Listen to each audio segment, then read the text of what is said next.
Hello guys, আজকে আমি ওই যে টাইগার বান্ডিল আবার বিয়ার বান্ডিলের ভিতর যে কোনো একটা বান্ডিল বাহির করবো 500 ডায়মন্ডের ভিতরে।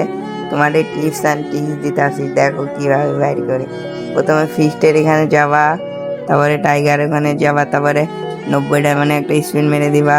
দেখা যাক কি হয়। বেঁধে গেছে, দেখছো? ওয়াহ, 13টা টোকেন দিয়ে দিল, দেখলা? এইভাবে টাইগার বান্ডিল বের করতে হয়।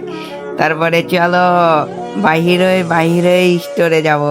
এই যে এখান থেকে এই মোটটা কিনে নেব 90 ডায়মন্ড দিয়ে, 99 ডায়মন্ড দিয়ে এই মোটটা নিয়ে নিলেই হয়ে যাবে, আমার বান্ডিল বেঁধে যাবে। দেখবা? এই যে দেখো, সুমন্তর ছু, কালো কুত্তার গু, বেঁধে যা বান্ডিল, গেল আমার হ্যান্ডিল যা।